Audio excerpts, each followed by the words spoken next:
Hello, everyone. Welcome to YouTube Theater Presents a tribute to Leonard Rufus Mentor Sr.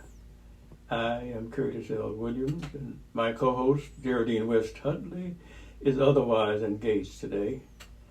I'm fortunate, however, to have with me Leonard Rufus Mentor Jr., who will share some memories of his father. This is how we will operate today. I will play some audio clips from our January show on which Leonard Sr. was the show's first guest of 2023.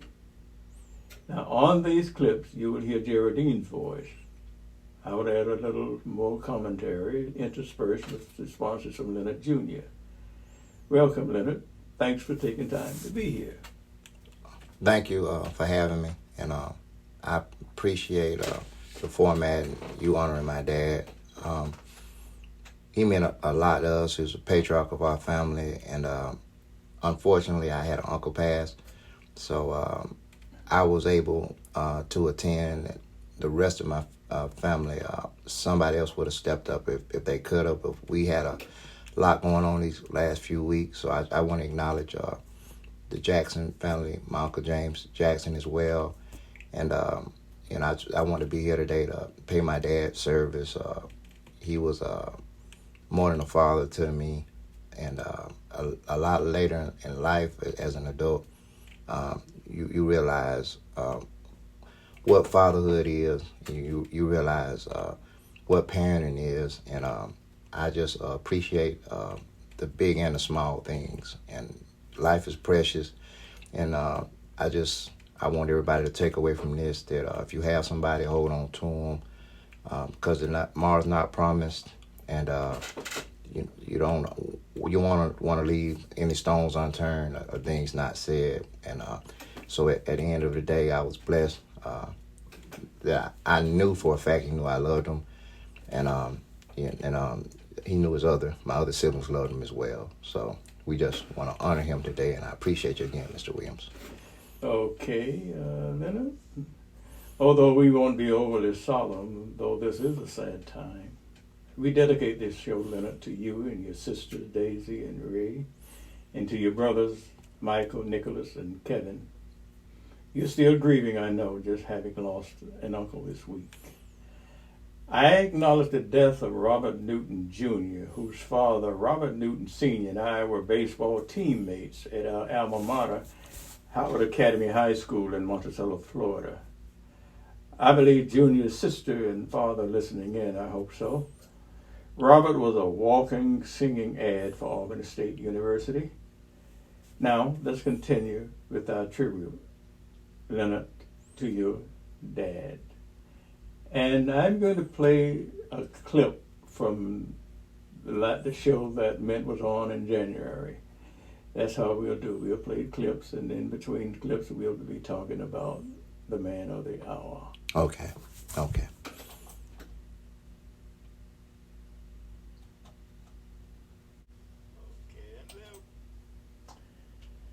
All right. That's a rather lengthy excerpt, but that's the longest one. The others are very short, or maybe one or two more. Now, Tom Edward was the comedian of the family.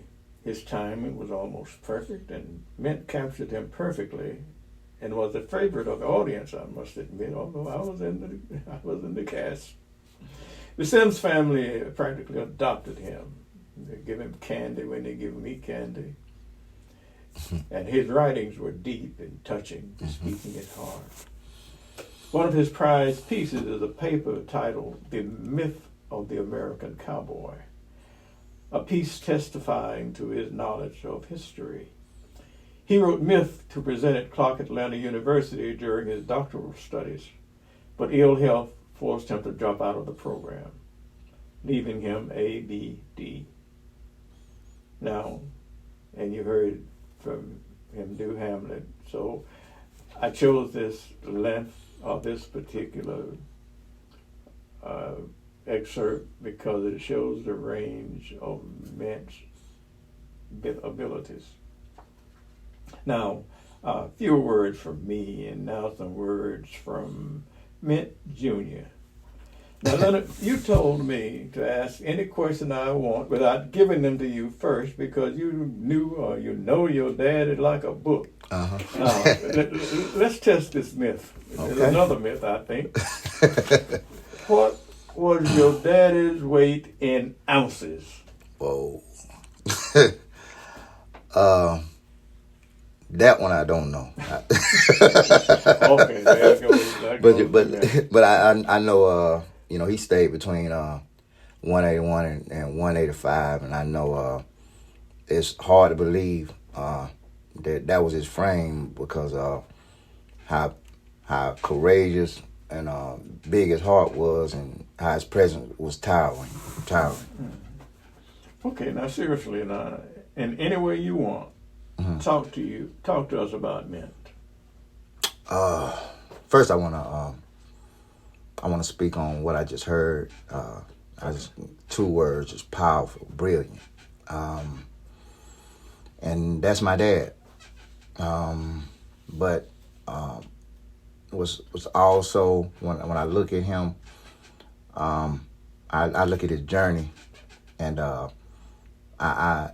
I think that's my understanding of my dad because that was important to him. Me and my brother Michael, we'd spend days on the porch with him. Other company he had, and he cherished moments and he spoke on them. And I think that was his commonality with Tom that he played. The service part.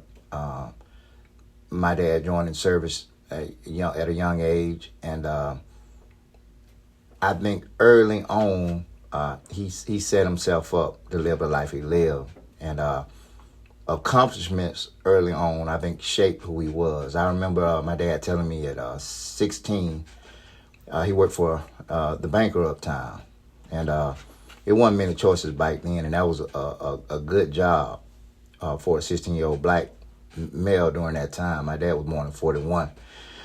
So it wasn't many choices. Most guys my dad age had to work in the field for extra money during summers.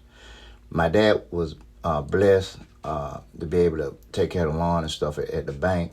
And one of my dad's biggest accomplishments in life, regardless of where he landed, ended up professionally or family-wise, was him staying with his grandmother, where we're from, Meg's, and being able to put lights in her house at 16. And that was a first for her, because that was a whole different time. And my dad transitioned through that and through other things in life, and it's just amazing his journey. He joined the service early on, and listening to him play Tom, I can hear stories he told me, and I see his commonality with him. My dad was shipped over to North Korea for a year, and that solitude, him being one of the only black guys over there, him having to call on himself and God, I think that shaped him. And I think that's what, when he got back, I think him joining the service and being there for 3 years instead of going straight to college sort of strengthened his backbone and shaped him in life to travel the road he traveled. When he got out of the Army, he felt like he was behind because other guys went straight through the school. So he hit the court running, and he got in school, and he went through school and became accomplished early. And Albany State was his first love. That's where he first attended college. He went off to school a few different places, but he always ended up landing at home. And I think Albany State was his anchor, as well as his family, my mom, because he had a couple of choices in life. And one of them was when he was through his school, he had a chance to be over the department at Benedict. And his partner, Black, propositioned him. And he ended up choosing family and choosing Albany State over a bigger situation because that's where his heart was. And I feel like he chose his heart over his passion as well. Because I would ask him sometimes, like, Dad, why didn't you pursue acting? He was like, man, actors are starving. And he had a family to feed. So, he sacrificed his passion to take care of his. And that's, at the end of the day, that's who I strive to be. A person of sacrifice, a person of service, especially to my family and to my neighbor. And that's my dad in a nutshell. Like people from my hometown used to say about the older guys that they were impressed with. He was much of a man. Now, just before we started the show, you and I were talking, and I learned that you also act. Yes, sir. Tell us a little something about that. Well, Mr. Williams, what I didn't remind you was my first and most memorable acting moment was with you. Me and my brother went in a production that you and my dad put on at Albany State. And that's when I got the bug. Oh, I didn't know that. Yes, sir. It was a production over there in one of the old halls that I think ended up being, after the flood. I don't think it's there anymore, but it was in one of the old halls. And it was, I never forget that production. We had some Albany State students in it as well. And I think what impressed my dad with me in that production was it was a few young people in it, me, my brother, and I think about 2 or 3 others. And after my line, the little guy behind me, I was small too at the time, we were both young guys, elementary school, he paused and paused and paused, and I picked up on his lines because I could tell he forgot them. But long and the short of it, I had memorized the whole play. And so I knew it, and my dad and you knew it at the time that he missed his lines, but I kept the flow of the play going. And it's funny how life is full circle. I have a passion for music. Me and my brother, that's something we did together young. He had a record deal young. And I've been blessed because of my passion for music to be able to write in all genres and be able to record in legendary places like Patchwork. And along that journey, I've been able to embark in one of my first passions, which is acting, because I've been asked to improv and cameo in productions, and I've done so as well in mine. Oh my goodness, we need to have you back as you.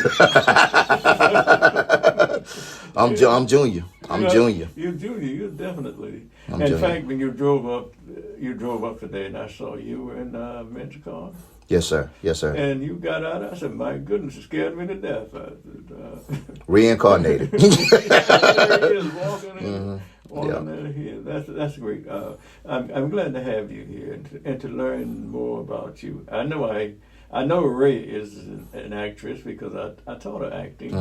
Got an A. Yeah. So that, I suppose that meant something. Yeah, she's brilliant. Yeah, she is. She's very, Daisy, I just met. So She's smart as well, and that's instilled in all of us. It's my brother as well. yeah. Yes, sir. We got a whooping and a book. Yes, sir. Well, you can have a good hearty laugh there, don't you? Yes, sir. You Yes, sir. enjoy life. I'm blessed. I appreciate that. Now we're going to do another excerpt, another audio mint.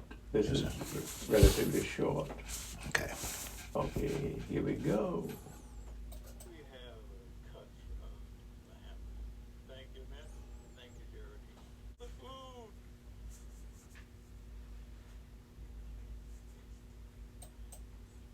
No, it can't be that stupid. Now, this play uses only a handful of sand as prop. That's to give some connection with the reality. Everything else is imagined. The stick, and the thunder the thunder is another character in the play. It's done at strategic times.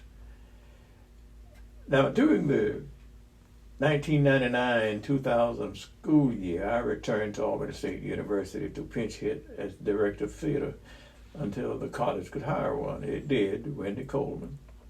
Well, anyway, Mint and I were to do Say Grace with the same roles we play here, along with Alcivia Smith and Dewey Coleman as the interpreters. Mint said he had too much to do otherwise and couldn't continue. 13 years later, he came to me and said he owed me one, and I gladly cast him as Thomas Edward Sams Sr., and 99 and a half wouldn't do. During the course of rehearsals, I learned illness had negated his appearance in 1999, 2000. My goodness, he was a very loyal person. Any more thoughts would come to mind to you, Leonard? Just expounding on what you just said, and I think that was his interest in the paper he wrote when he was in school last about the cowboy, his interest in black cowboys as well. The loyalty, and it was a perilous time, the time they came up in, but the courage that they exemplified as well. And I think his courage and strength was akin to them, and he was a cowboy to me and to my family as well. He's a pioneer and a risk taker, and my dad landed well, and where he started and where he landed are worlds away, and I just I'm in awe, and I'm blessed to have had him as a father, and have the mother I have. I try to have the courage and the heart of my dad and the spirit of my mom. I had a cheat sheet today. I bought my mom's Bible, and CL, I want to thank you and thank y'all for having me, and I want to thank my family as well, my lady Brika, my kids Saya, Kelvin, and Kingston for allowing me to be here today. Okay, now you had a cheat sheet. Let's we're gonna let you cheat, and Okay. I'm gonna flunk you. Go ahead. You got me already on the weight now. Okay, I tell you what. We'll take a little time to let you do something that you want to say something about your mom. That's the other part of Mint. Yes, please. Yes, go ahead. As much as my dad was a patriarch, she was definitely the matriarch of our family and her family back home. She was the oldest of 13, and I think my mom probably was raising children since she was 12 years old when her father passed, and her mom needed help. And so they were a different generation, and coming up, mom sending me out to the tree to get a switch. I didn't appreciate stuff what happened to my dad early on when we were wrong.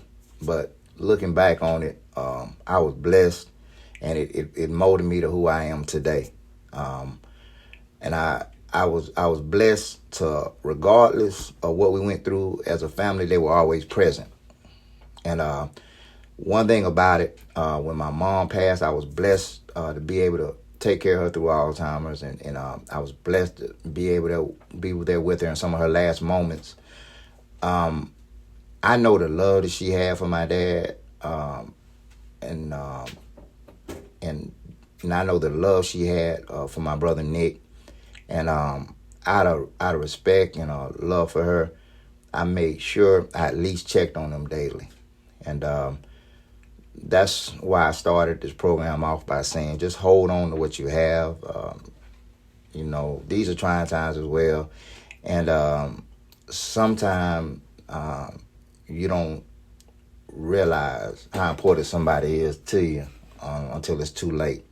And I thank God that I was blessed and I was able to share my heart with my parents, and they definitely share theirs with me, and it's who I am today, and who I strive to be.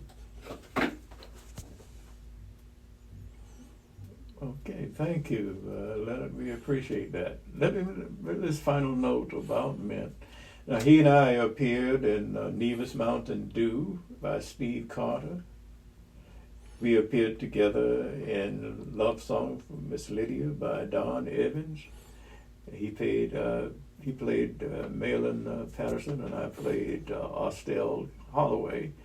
And there was a little scene where he was supposed to be menacing to me, and he was menacing. I said, "Man, are you angry?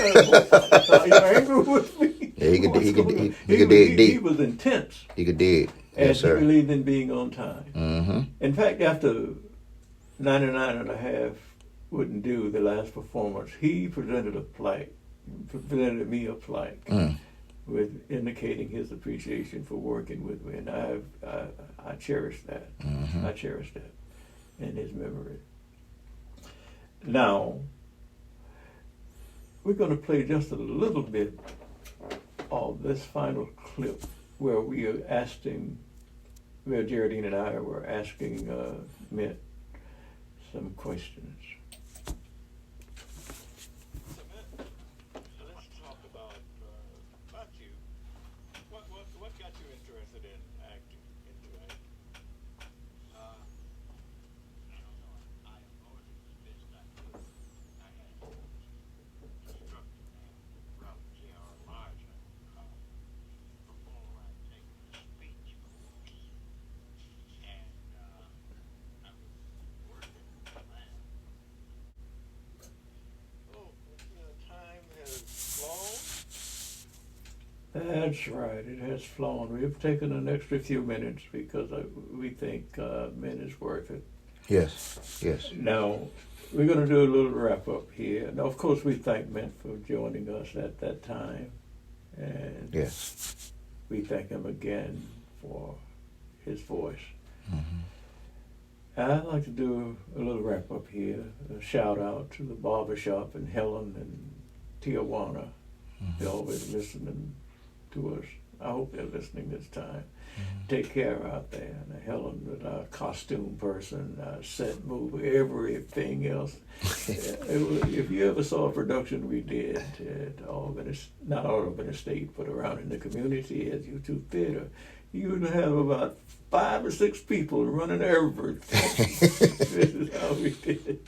We did it. We were like Langston Hughes' suitcase theater. Mm-hmm. And I guess we didn't even have a suitcase. Still Well, came out anyway, nice. Helen, there is a show with Clinton King called The Souls, I think it's The Souls of Black Folks. And recently I heard him with Boomie Anderson. So if you get a chance, listen in to Clinton and his guests. He's had several. And I want to acknowledge Carla Heath Sands and Dialogue. We, in a sense, model our presentation on Dialogue. And we'll acknowledge Daisy, Ray, Michael, Nicholas, Kevin, and of course you, Leonard. Thank you. Anita Gail Jones, Rorick, as she told me to pronounce it, has a book out. I think I've mentioned it before, called Peach Seed. She's going to be, I think, in Albany, perhaps at around homecoming time for Albany State. She's a graduate of Monroe High, and she has a 2-book deal. And I want to thank my daughter Sheila for recording these shows. And Sheila recorded most of the plays I did. And we recorded off the air, but just for archive's sake. It wasn't to try to end any production or sale of any kind. Marcel McManus Sr., who's the engineer, set up everything so that I could do these clips. I was worried about that. Luckily, my wife Dorothy is out in the outer room, and that's my prayer warrior. And so she prayed us through. Thank you, darling. Can you hear me out there? Thank you so much. Next show will be on July 1st. We don't know whom we're going to have yet. We're working on that. We have some people in mind. We've talked to a few, but we'll have that later. And I want to acknowledge the Sims brothers, too, from 99 and a half. Want to the surviving Sims brothers are Bobby Joe, Calvin Jerome, and Larry Bond. The deceased ones are Robert, Paul Alexander, and Thomas Edward. And now, this show is going to be rebroadcast at 6 o'clock today. And from time to time, Marcel puts it on. You never know exactly when it's coming, but he does repeat it. But today, deliberately, he will repeat it at 6 Eastern Time. Now we want to hear Leonard. I almost said last words, but I don't like that. Thanks. Yes, thank you. So Thank we're going to call the closeout words from you. Okay. Do you have any closeout words? Yes, sir. Yes, sir, Mr. C.L. Mr. Williams. I want to thank you and Dorothy for having me. And I want to thank you as well. I think you reached out to me the day after my dad passed. And you've been keeping in touch throughout. I want to thank you. We've had a couple of conversations where you shared stuff, and I was able to share with you. And I appreciate this format. It's reminding me of some stuff I already knew about him. Brilliant, and everything with him was from the heart. He was who he was, and I think most characters, if he couldn't relate, he found a way to. Like he spoke on not drinking, but just being observant the town he came up in. And so I was just blessed to be around people that were blessed, and I still am. And I thank you. I consider you my extended family. I thank y'all. Any way I can help out, any way I can honor my dad, any way I can help you guys out, I'd be glad to. Thank you again. I appreciate y'all for having me, and I wish, like I said, my other brothers and sisters could be here, but we had a death in our family, so they're picking up the slack with me with that. I'm not good with funerals, and I've had my mom passing, my dad passing right behind. So it's been some trying times, but I'm blessed also because, like I said a couple of times earlier, just death makes you take notice of life and appreciate it more. Thank you again, sir. Okay, thank you so much, Leonard, for being here. I really enjoyed having you. Yes, sir. And listeners out there, thank you so much for tuning in to join us. We appreciate you very much. Take care until July 1st. For the show now, not for you, our listeners, but for this particular show. You take care and keep the faith. Bye-bye now. Amen.